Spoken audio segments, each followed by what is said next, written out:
하나님의 은혜와 평강이 이 자리에 모인 뉴에이븐 하나님교회 모든 성도들, 가정과 기업과 자손들 위해 영원토록 함께 하시기를 바랍니다.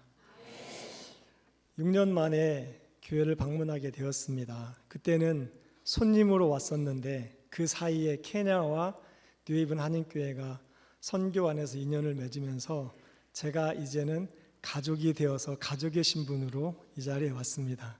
신분 상승했습니다. 찬양 소리 듣는데 찬양대의 찬양이 너무 좋고 이 교회 수준이 어떤지 알 것 같아요. 특별히 헌금 특송하신 그 첼로와 바이올린 연주 소리를 듣는데 이렇게 맑고 깨끗한 바이올린 소리를 직접 가까이서 들은 것은 인생이 처음인 것 같아요. 비전문가인 제가 들어도 이분들이 보통 분이 아니구나 하는 생각이 들 만큼이었어요. 그렇게 수준 높은 이 교회에 가족이 된 것이 대단히 기쁘고 여러분과 함께 선교로 동역할 수 있는 것이 영광입니다. 그동안 기도해 주시고 또 물질로 후원해 주시고 함께 해 주셨던 여러분의 그 수고가 케냐 땅에서 어떻게 열매 맺고 있는지 오늘 말씀을 통해 나누기를 원하고 그 사이에 주님께서 우리에게 주시는 은혜를 같이 느끼기를 원합니다.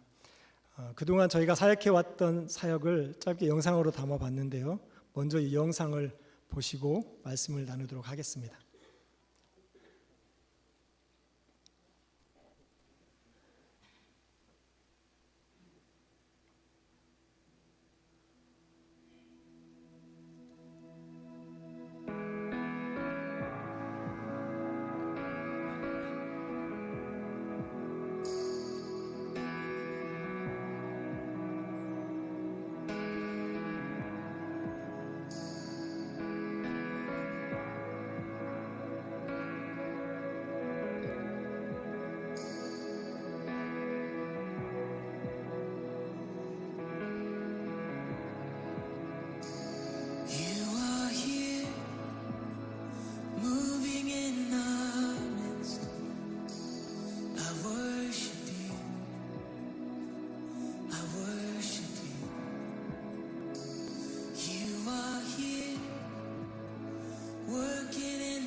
케냐가 느껴지시는지 모르겠습니다. 여러분 모두를 케냐로 초대합니다. 언제든지 웰컴입니다. 알프레드라고 하는 젊은 수도공이 있었습니다. 젊고 착하고 신실하고 기술도 좋아서 케냐에 있는 한국 선교사님들 많은 분들이 알프레드를 수도 일이 있을 때마다 고용해서 그렇게 일을 하곤 했습니다. 그런데 어느 날 알프레드가 죽었다고 하는 부고를 받았습니다. 부고를 받고는 마음이 너무 아팠습니다. 이렇게 신실하고 착하고 능력도 있는 젊은이가 떠났다는 소식이 저에게는 큰 슬픔이었습니다. 그런데 그 사인을 듣고 난 이후에는 더없이 슬펐고 한편으로는 분노가 일었습니다. 아침에 집을 나와 다른 선교사님 사역지에 일을 하기 위해 떠나는 길에 강도를 만나서 맞아서 죽었다는 것입니다. 케냐는 이렇게 신실하고 젊은 사람이 억울하게 죽어도 범인을 잡아낼 경찰력도 없고 의지도 없습니다. 그렇기 때문에 치안이 더 안 좋아질 뿐 좋아지지가 않습니다. 케냐에 온통 여자뿐인 우리 가족이 함께 간다고 생각했을 때 첫 번째 제안에 들었던 염려는 그 험한 치안 속에서 어떻게 이 여자들을 지키며 살아갈까였습니다. 그래서 그랬는지 케냐에 도착한 지 3일이 되던 날 첫 꿈을 꾸었습니다. 한밤에 잠을 자는데 안방문이 스르르 열리더니 그 사이로 검은 흑인의 발이 쑥 밀려 들어오는 것입니다. 깜짝 놀라서 잠을 깼습니다. 마음을 진정시키고 문단속은 잘 되었는지 집을 다 둘러본 다음에 다시 잠들었던 기억이 있습니다. 큰딸이 6살 때, 둘째가 쌍둥이인데 3살 때 케냐에 갔습니다. 큰딸이 지금은 20대 중반의 숙녀가 되었는데 케냐에 도착한 일주일이 지날 즈음에 한잠을 자는데 자다 말고 큰딸이 엉엉 웁니다. 깜짝 놀라 저희 부부가 일어나서 큰딸을 달래고 왜 그러느냐 물었습니다. 큰딸도 역시 꿈을 꾸었는데 꿈에 엄마 아빠를 가운데 두고 케냐 사람들이 둘러서서 돌을 들고 쳐서 죽이려고 하고 있었다. 이 꿈을 꾸고는 그렇게 엉엉 우는 것입니다. 큰딸 역시 그 땅에 사는 것에 대한 불안한 마음이 있었겠지요. 6개월이 지날 어느 날이었습니다. 큰딸이 저에게 와서 이렇게 이야기합니다. 아빠, 나는 내가 이 아프리카에 오면 내 피부 색깔도 이 사람들처럼 까매질 줄 알았는데 안 까매지네? 이렇게 얘기하는 거예요.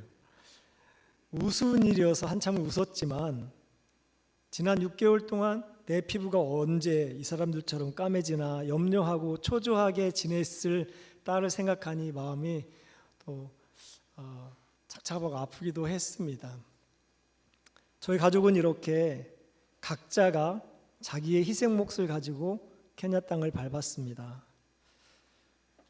저도 제 인생을 그곳에 던지겠다고 제 희생을 각오하고 그곳에 갔기 때문에 저는 내가 결단하고 내가 헌신하고 내가 계획해서 내가 일한다고 생각을 했습니다.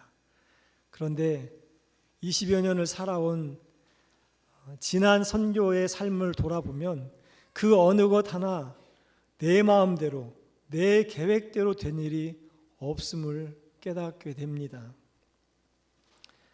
지난 19년 동안 5개의 교회를 개척해서 사역을 해왔고 2개의 학교 그리고 수백 명의 장학생들 4개의 마을을 입양해서 마을을 돕고 마을을 개발하는 데 사역을 해왔습니다. 여러 가지 열매들이 있었지만 19년을 돌아보고 사역하고 돌아보니 그 사역 역시 제 계획 안에 있었던 사역은 하나도 없었음을 새롭게 깨닫게 되었습니다. 사진이 있는데 한번 보실까요?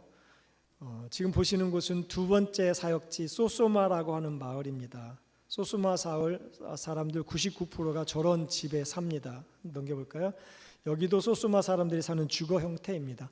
어느 날 저희 교인 한 명이 저를 찾아왔습니다. 3살 된 딸아이가 뱀에 물려서 등에 뱀에 물려서 병원에 입원을 했는데 병원비가 없어서 그러니 도와달라는 거예요. 생각해 보면 어떻게 발목도 아니고 등에 뱀을 물릴 수 있을까 이런 생각이 듭니다. 그러나 이 사람들이 사는 저 주거 형태를 보면 그럴 수밖에 없는 거죠. 침대가 있는 것도 아니고 저 흙바닥에 포대기를 깔고 그 위에서 잠을 잡니다. 그러니 뱀들이 지나다니다가 몸에 맞닥뜨리면 얼마든지 물 수 있는 거죠. 이런 것이 소소마의 삶이었어요. 넘겨볼까요? 학교인데요. 학교 교실이 저렇습니다. 다음요. 여기도 학교 교실이고요. 다음요. 이런 학교 교실도 모자라서 저렇게 나무 밑에서 공부하고 있는 형편이었어요. 넘겨볼까요? 학교 급식입니다. 점심 급식을 10여 년 이상을 후원하고 있는데 기델이라고 하는 케냐의 3대 주식 중에 한 가지입니다. 넘겨볼까요? 이렇게 점심 먹는 모습을 보면 여러분은 참 안타까운 마음이 드실지 모르겠어요. 그러나 이 아이들에게는 이 한 끼가 얼마나 행복이고 희망인지 몰라요. 급식을 시작한 지 한 일주일이 채 지나지 않았습니다. 그런데 교장님이 저에게 찾아와서 이렇게 얘기를 합니다. 선교사님, 급식을 시작한 이후에 우리 학교에 큰 변화가 생겼습니다. 어떤 변화인데요?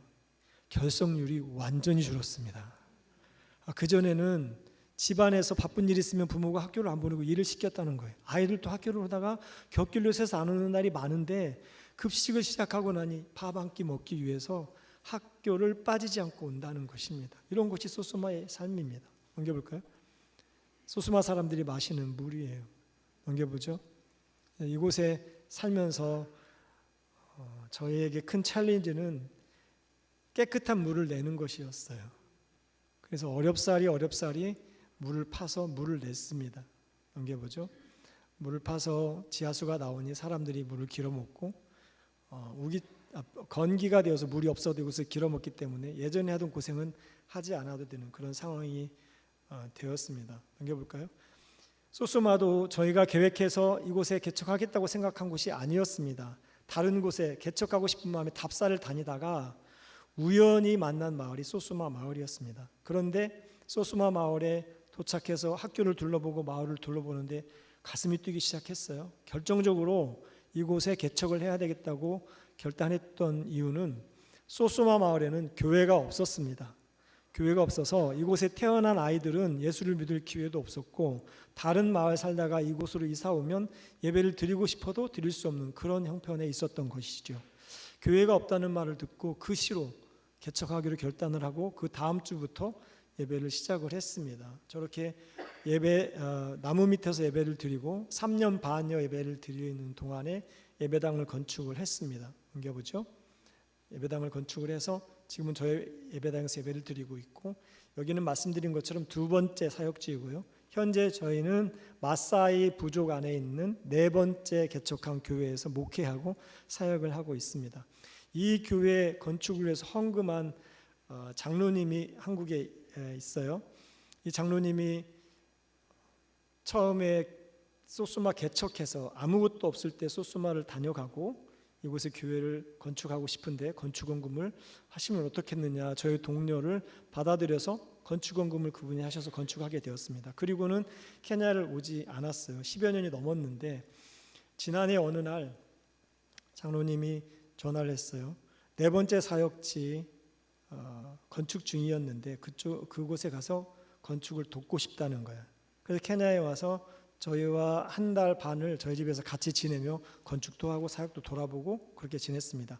현재 사역지에서 소소마까지는 500km가 되는데 이분이 헌금을 한 교회이고 그리고 그 후에 한 번도 보지 않았기 때문에 한 번은 가서 같이 예배를 드리고 예배당을 봐야 된다는 생각에 이 장로님을 모시고 이곳에 갔습니다. 주일 예배를 드리는데 소소마는 얼마나 더운지 몰라요. 저희가 사는 현재 마사이 지역은 해발 1900입니다.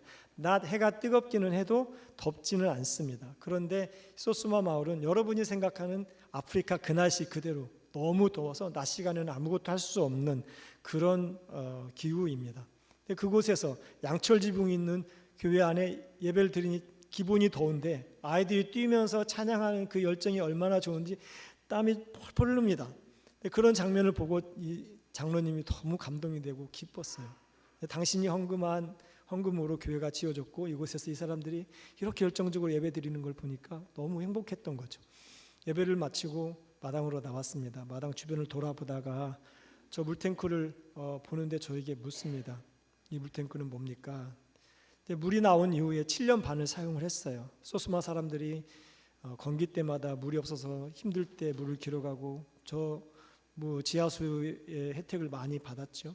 그런데 7년 반이 지나던 어느 날 물이 끊겼습니다. 처음에는 그 안에 심었던 수중 펌프가 고장이 났을 거라 생각을 하고 수중 펌프를 곧 교체를 했습니다. 교체한 후에 하루 반 동안 물이 나오더니 또 물이 나오지 않습니다. 수중 펌프의 문제가 아니고 지하수가 말랐다는 얘기인 거죠. 지하수가 말랐을 때 제 마음은 고쳐서 사용하는 것이면 사용해 보겠다는 생각에 수중 펌프를 다시 넣어서 작업을 했죠. 이 작업도 며칠 걸린 복잡한 작업들이었는데 그것마저 물이 끊기고 더 이상 물이 없었을 때 이제는 소소마의 우물 사역은 여기까지다 생각을 했습니다. 왜냐하면 그 외에도 다른 우물들을 여러 가지 몇 개를 더 팠는데 팔 때마다 우물 회사와 실랑이를 하고 또 계약금만 받고 8개월 동안 오지 않고 그러면 그 사이에 경찰에 신고를 하겠다고 윽박도 질러보고 또 언로도 보고 달래도 보고 이런 일들이 매번 우물 팔 때마다 반복이 되었습니다. 그리고 크게 잡아서 프로젝트를 건축 프로젝트, 우물 프로젝트 이렇게 잡아보는데 건축 프로젝트는 헌금을 받으면 제가 거짓말하지 않고 정직하기만 하면 그대로 세워집니다. 그런데 우물 프로젝트는 땅속 200m 안에 물이 있는지 없는지 아무리 탐사를 한들 누가 알겠습니까? 파봐야 아는 거잖아요. 실패 확률이 50%입니다. 그러니 우물 파는 데는 대단히 부담도 가고 너무 힘이 들었기 때문에 우물 사역은 여기까지다. 소수마 우물은 그만 파겠다 생각을 했던 거죠. 그런데 우물이 끊겨서 이런 상황들을 장로님이 보고는 저에게 이렇게 얘기합니다. 송 이사님, 제가 여기 올 때 저희 구역에 혼자 믿는 여자 집사님이 계신데 그분이 이곳에 우물을 하나 파고 싶어서 열심히 헌금을 모아서 저에게 헌금을 줬습니다. 돈 1,000만 원을 가지고 왔는데 이곳에 우물을 팝시다 이 얘기를 하는 거예요. 제가 말씀드렸잖아요. 저는 우물 파기 싫었어요. 너무 힘들고 고생스럽고 실패 확률도 높고 그래서 제가 거절을 했습니다. 장로님 1,000만 원 가지고는 우물 못 팝니다. 이 물을 파고 물을 끌어내기까지 모든 설비가 3,000만 원이 드는데 1,000만 원 가지고는 되지 않습니다. 거절을 했는데 장로님 이렇게 말씀하세요. 성교사님, 그래도 제가 우물을 파려고 1,000만 원을 가지고 왔으니 일단 파고 봅시다. 파고 보고 그 다음에 헌금이 없는 것은 기도하면 되지 않겠습니까? 그렇게 얘기하는 거예요. 평신도인 장로님이 와서 그 다음은 기도하면 되지 않겠습니까? 이렇게 얘기를 하는데 선교사인 제가 안 됩니다. 어떻게 그렇게 말하겠어요? 그래서 어쩔 수 없어서 다시 파게 되었습니다. 장로님이 그렇게 말할 때 제 마음에는 하나님이 소소마 마을에 물을 주시려나 보다 이렇게 생각을 하고 기대를 가지고 물을 팠습니다. 그런데 210m를 팠는데 물이 한 방울도 나오지 않습니다. 영상을 한번 보실까요? 파기 시작한 지 5m부터 210m 이르기까지 물 한 방울도 나오지 않고 저렇게 하얀 먼지만 돌가루만 계속 날리는 거죠. 210m를 파고도 물 한 방울도 얻지 못했을 그때 절망이었어요. 이 소소마 사람들은 얼마나 운명이 기구하면 우물을 파주고 싶다고 한국에서부터 돈 들고 와서 이렇게 파는데도 물이 한 방울도 안 나오나 불쌍한 마음이 들어서 정말 슬펐고 또 한편으로는 하나님이 원망스럽기도 했어요. 아니, 하나님은 내가 그만 판다고 했을 때 이제는 더 이상 아니라고 했을 때 가만두시지 왜 사람을 보내셔서 파괴하시고, 아니 파괴하셨으면 물을 주시든지 이런 마음이 드는 거예요. 장로님과 절망하고 돌아가서 저녁에 식사를 하는데 식기도 하는 데부터 눈물이 나요. 기도가 안 돼요. 힘든 며칠을 지냈습니다. 이 장로님도 힘든 며칠을 지냈겠죠. 다시 500km가 되는 마사이 사역지로 돌아왔어요. 돌아온 그 다음 날 장로님이 저에게 왔습니다. 한국에 있는 부인 권사님하고 통화를 한 거예요. 통화를 해서 물을 얻지 못했다고 이렇게 이야기를 하니까 부인 권사님이 이렇게 말했답니다. 여보, 혼자 믿는 그 여집사가 아프리카에 물을 내고 싶다고 당신에게 그렇게 헌금을 줘서 당신이 가서 우물을 팠는데 물 한 방울도 못 얻었다고 빈손으로 돌아오면 그 집사 마음이 어떻겠고 그 집사는 시험을 들을 거야. 그래서 앞으로는 선교에 선자도 꺼내지 않을 거니 우리 돈을 들여서 우물을 팝시다. 이렇게 얘기했다는 거예요. 근데 이 장로님이 사업을 여러 가지를 했는데 하는 것마다 다 성공을 해서 재물이 있습니다. 그 중에 하나가 우물 파는 일을 과거에 했다는 거예요. 그래서 본인은 우물 파는 전문가라고 생각해서 본인이 보고 있으면 물이 나올 거라고 생각했는데 이분도 절망한 거죠. 우물을 팠던 당신이 우물을 못 내고 오면 어떻게 하겠느냐. 그러면서 덧붙여 이야기를 당신은 거기에 물이 나오기 전에는 한국으로 돌아올 생각을 마십시오. 이렇다는 거예요. 이 장로님이 풀이 퍽 죽어서 고개를 숙이고 저에게 왔어요. 선교사님, 우리 이 권사가 우물을 다시 파라는데요. 우리 이 권사가 우물을 다시 파라는데요. 이 이야기를 장로님께 듣는 그 순간에 제 마음에 두 가지 생각이 들었어요. 한편으로는 하나님이 이번에는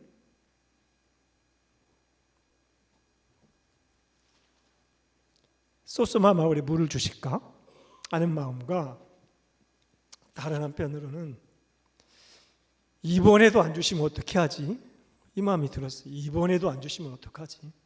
그래서 전에는 그렇게 소수마 사람들을 깨워서 기도하지 않았는데 교인들을 다 불렀습니다.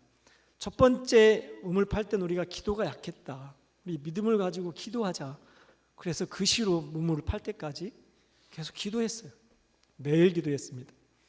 그리고 한국에 있는 많은 그 지인들, 믿음의 동역자들에게 연락해서 첫 번째 물을 팠는데 우리가 실패했으니 두 번째 파는데 기도해달라고, 두 번째 파서 파는 준비하는 기간 동안 내내 그렇게 중보하고 기도를 했던 거죠. 그렇게 하고 우물을 팠습니다. 실패를 줄이기 위해서 두 회사를 불러서 탐사를 2번 거듭하고 160m를 파면 물이 나올 거라고 하는 탐사 결과를 가지고 물을 파기 시작을 했습니다. 193m, 3일 밤낮으로 파서 3일째 밤이 되는데 193m 이르기까지 물이 한 방울도 나오지 않아요. 3일 동안 자리도 떠나지 않고 그 자리에 앉아서 우물 파는 그 시끄러운 소음을 들어가며 앉아서 기다렸어요. 193m에 이르는데 그 밤은 어두워져서 깜깜하고 물은 나오지 않고 제 마음에는 이제 포기가 되었습니다. 절망이었어요. 제 안에 너무 복잡하고 생각이 많은데 이런 생각이 들어요. 내가 소소마 교인들에게 믿음을 가지고 기도하면 하나님 물 주실 거라고 기도하자 해서 지금까지 며칠 우리가 매일같이 기도했는데 우리 교인들에게는 어떻게 얘기를 해야 될까 이런 생각이 들고, 또 한국에서 중보해준 많은 중보자들에게 또 어떻게 뭐라고 얘기를 해야 되나 이런 생각을 한참을 하고 있었어요. 그런데 193m 그 지점에서 물이 터진 거예요. 영상인데 한번 보실까요? 이 다음 영상입니다.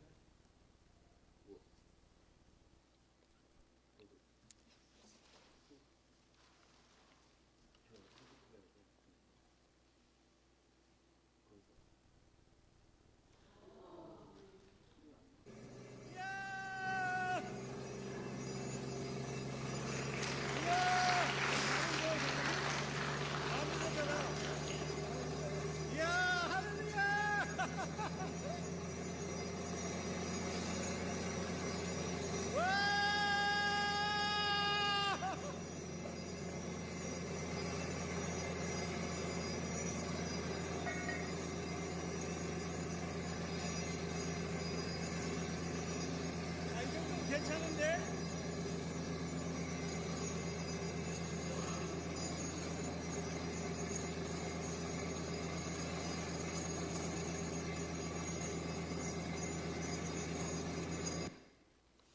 그 다음 거 한 번만 더 보여주시겠어요? 이 다음 걸 보여주시겠어요? 같은 자리에 비슷한 영상인데요.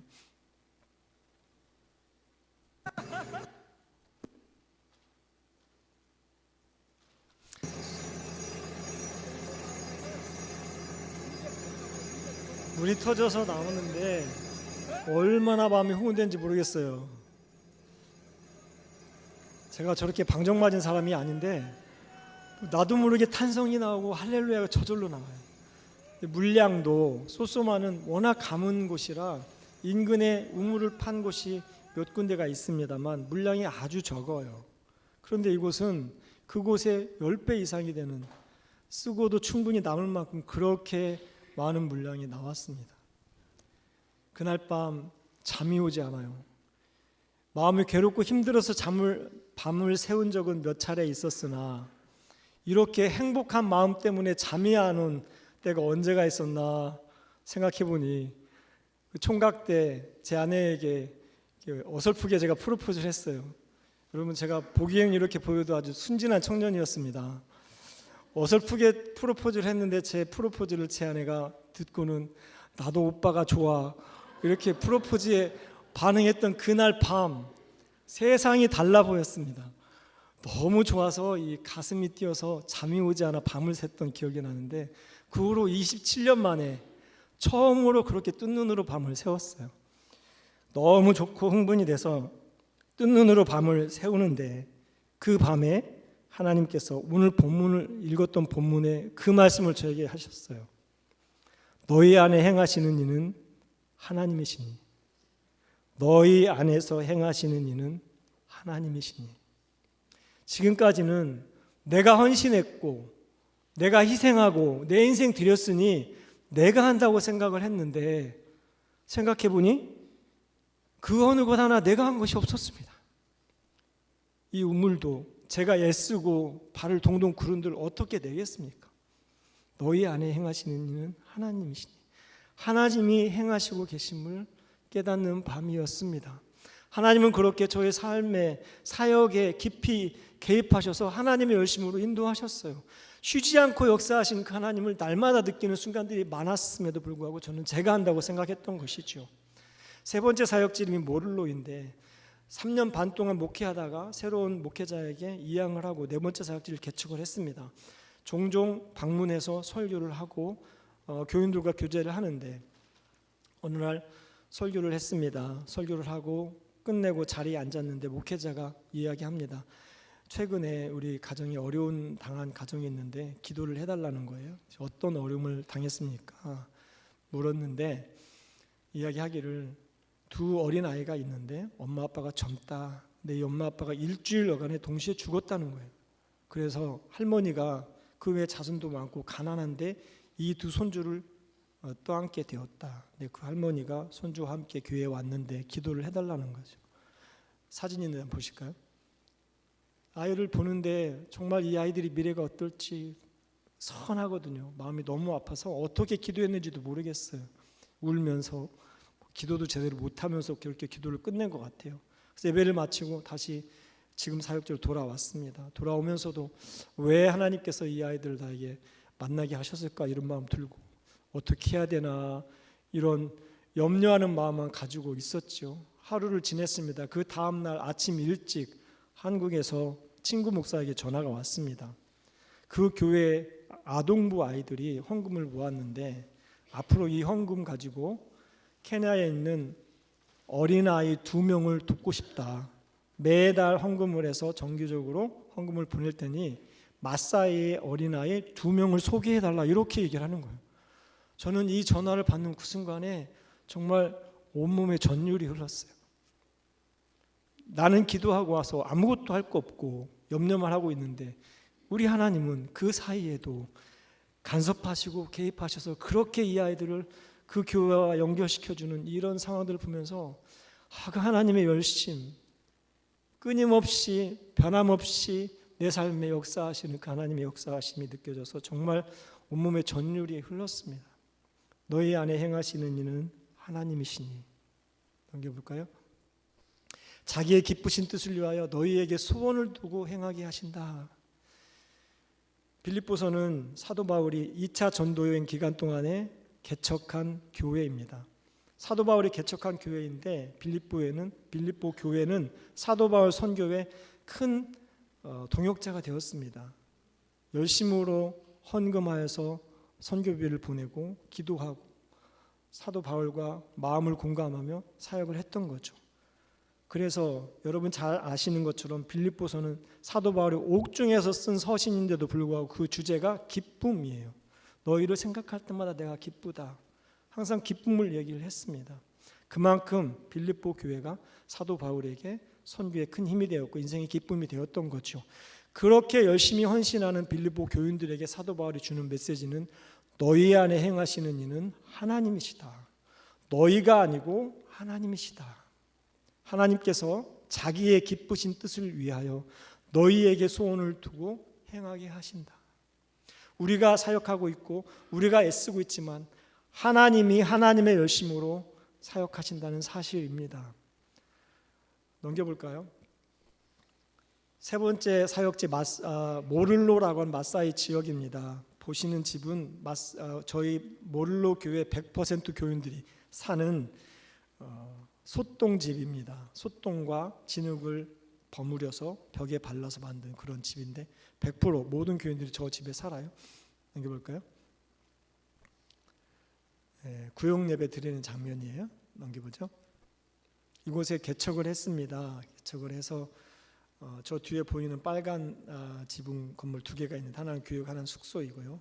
저 앞에는 누우떼들 수시로 이 앞에 오고 갑니다. 넘겨보죠.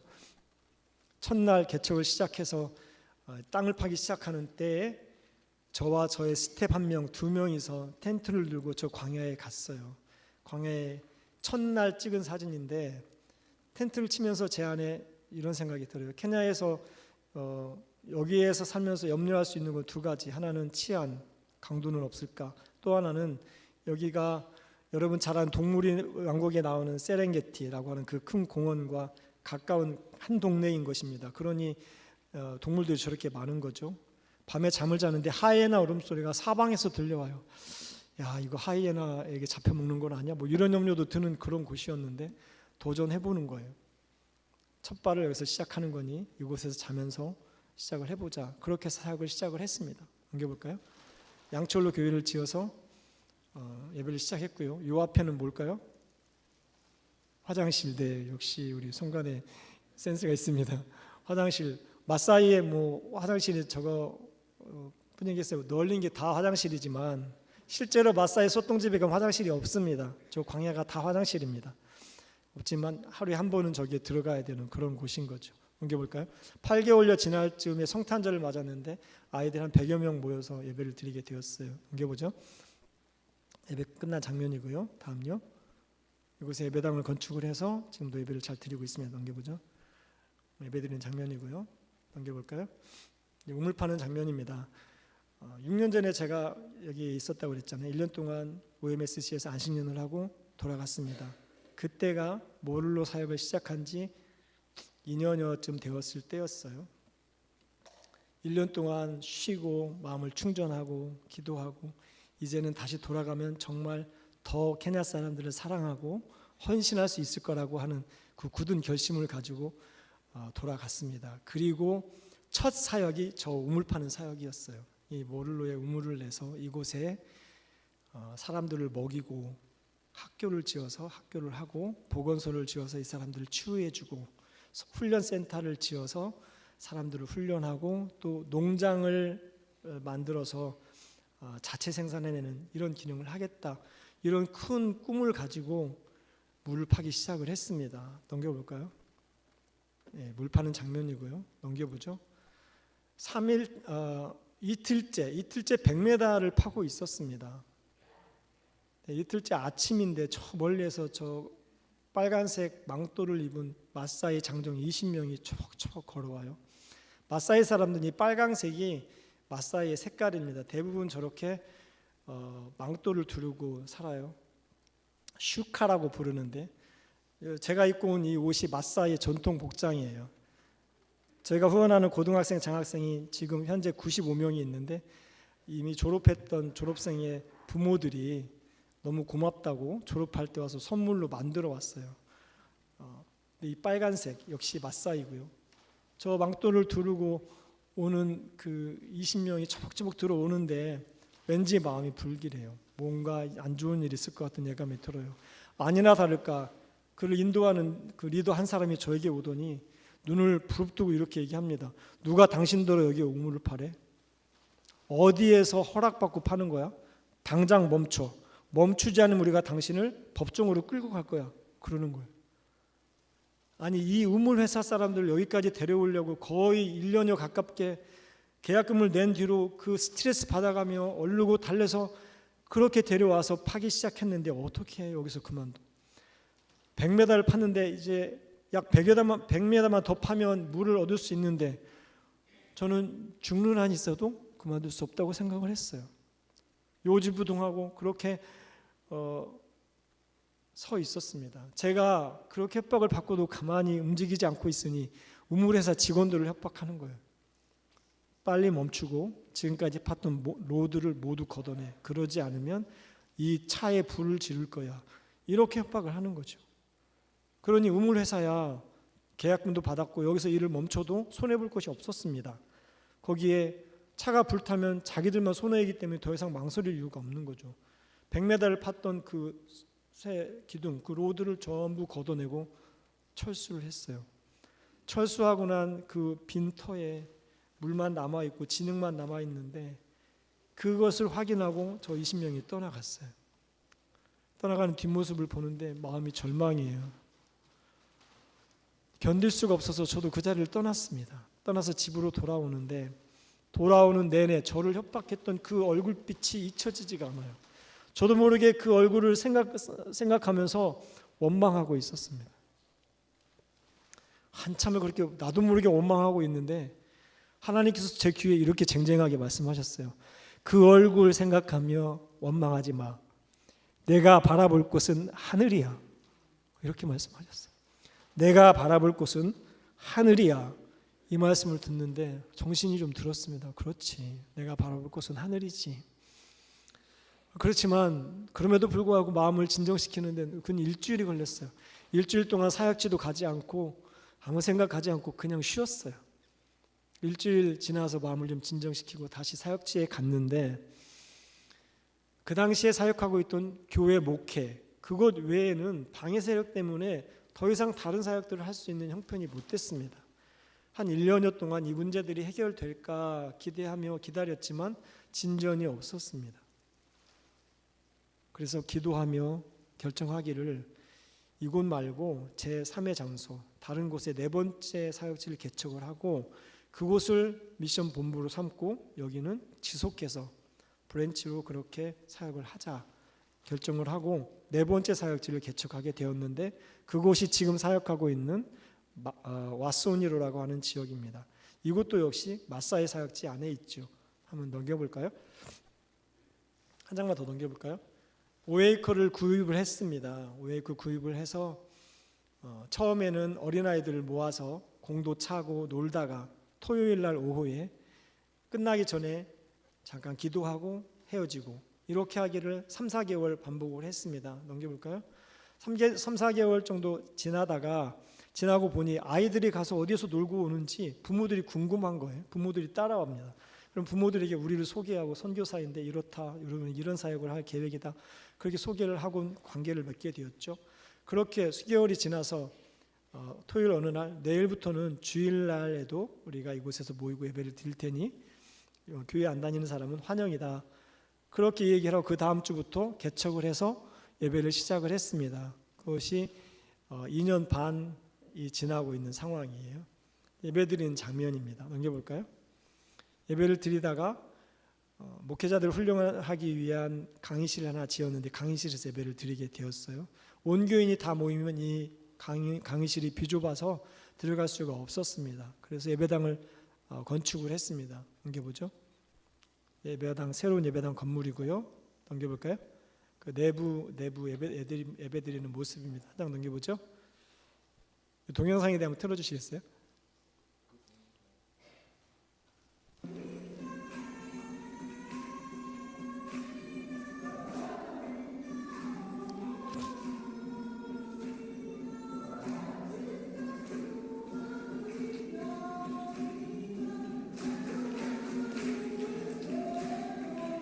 이 예배 모습은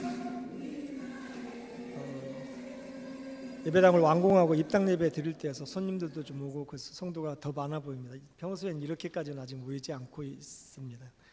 그런데 한 장 더 넘겨보실까요? 이곳에 교회가 세워졌고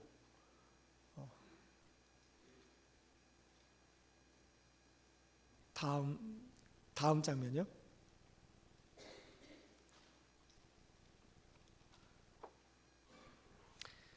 이곳에서 학교 사역도 시작이 됐습니다. 보이는 곳은 유치원 건물이에요. 유치원 새 반을 먼저 시작을 해서 사역을 해왔고 올해부터 1학년이 시작이 되었습니다. 초등학교가 시작이 되고 매 한 학년씩 증원해서 학교가 앞으로 진행이 될 것입니다. 한 장 더 넘겨볼까요? 아이들 수업하는 장면입니다. 이곳에 개척을 해서 사역을 시작하며 느낀 것입니다. 모를로는 마사이 깊은 오지 안쪽에 있습니다. 그래서 그곳에서 사역을 하면 모를로 마을 하나에 집중할 수 있습니다만 사역을 더 넓게 확장하는 데는 한계가 있습니다. 너무 시골 마을이고 구석이기 때문에.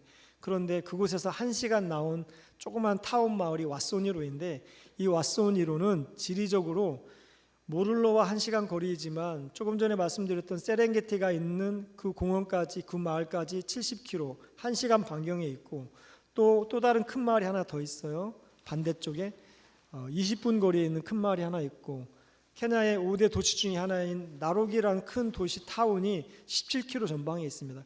그 모든 마을을 아우르는 중심에 있는 곳이 왓소니로예요.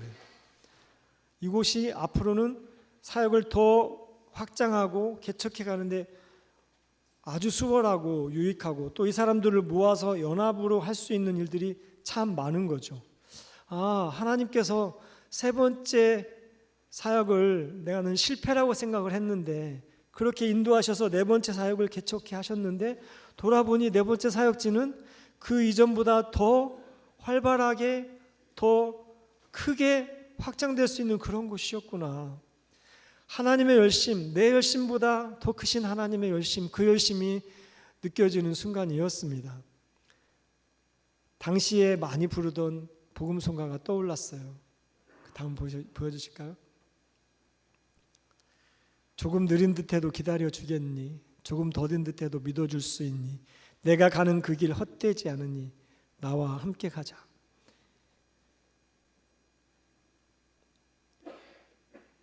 실망하고 절망할 때 눈물 나지만 주님이 주시는 위로는 그것입니다. 내가 가는 그 길 절대 헛되지 않으니 나와 함께 가자. 저는 이 말씀이 저에게만이 아니라 바로 오늘 이 자리에 모인 여러분에게 주시는 말씀이라고 믿습니다. 우리 삶이 힘들고 어려워 눈물 나는 일이 많지만 그때마다 우리 주님은 이렇게 말씀하세요. 내가 가는 그 길 헛되지 않으니 나와 함께 가자. 앞이 보이지 않아도 나아가 주겠니? 이해되지 않아도 살아내 주겠니? 너의 눈물의 기도 잊지 않고 있으니. 다음 한번 넘겨주실까요? 너의 눈물의 기도 잊지 않고 있으니 나의 열심으로 이루리라. 우리가 힘들고 어려워 절망하고 아무것도 할 수 없을 때 눈물만 흘리고 앉아있을 그때에도 우리 주님은 너의 눈물의 기도, 여러분의 눈물의 기도 잊지 않으시고 당신의 열심으로 이끌어 오셨습니다. 그 하나님의 은혜로 오늘 여기에 있습니다. 선교지에서 사역하는 저에게만 그런 하나님의 열심이 있었겠어요? 이민 삶을 살아오신 여러분의 삶, 그간에 살아오는 내내 얼마나 힘들고 어려운 고통들이 많이 있었습니까? 절망스러워서 고국으로 돌아가고 싶은 마음도 있었을 것이고 내 인생은 내가 계획한 대로 되지 않는다고 낙심할 때도 있었을 것입니다만 그렇게 눈물 흘리고 고통할 때에도 우리 하나님은 쉬지 않고 여러분 삶을 주관하시고 인도하시고 하나님의 열심으로 여기까지 이끌어 주셨습니다. 누에이븐 한인교회가 52년 동안 목회에 오며 지금까지 이렇게 서 오기까지는 얼마나 어려운 시련들이 많이 있었겠습니까? 그럼에도 불구하고 우리 하나님은 당신의 열심으로 이 교회를 여기까지 이끌어 주셨습니다. 여러분, 믿음의 사람과 믿지 않는 사람의 큰 차이가 무엇일까요? 인생을 살아가는 큰 차이가 많이 있겠지만 중요한 한 가지는 내 인생을 주관하시는 분이 하나님이시다라고 생각하는 이 믿음, 이것이 믿지 않는 사람들에게는 없는 것이죠. 믿지 않는 사람들은 내 인생은 내가 살고 내가 계획하고 내가 주관하는 것이 내 인생이죠. 그러나 믿음의 사람들은 내 인생 내가 살고 내가 주관하는 것이 아니라 하나님이 이끄심을 믿고 의지하고 따라가는 것 아닐까요? 그 변함없는 하나님의 열심이 지금도 여러분의 삶을 이끌고 계십니다. 그 믿음을 여러분 안에서 확신하시고 남은 인생 살아가는 내내 우리의 열심보다 더 크신 하나님의 열심을 의지하고 하나님 나라에 이를 때까지 주님과 동행하며 믿음의 삶 힘차게 살아내시기를 간절히 바랍니다. 네, 기도하시겠습니다. 하나님 감사합니다. 우리보다 더 큰 열심으로 우리의 인생을 인도하시는 아버지 하나님, 그 주님의 열심을 기억하고 깨닫고 감사하며 이제 남은 생에는 그 열심을 의지하며 주님과 동행하여 믿음의 삶 살기를 결단하오니 여기에 모인 모든 믿음의 자녀들 위해 하나님께서 은혜를 베풀어 주시고 성령을 통하여 힘 주셔서 주님 믿고 의지하며 믿음의 삶을 힘차게 살아갈 수 있도록 은혜를 베풀어 주시옵소서. 예수 그리스도의 이름으로 기도드리옵나이다. 아멘.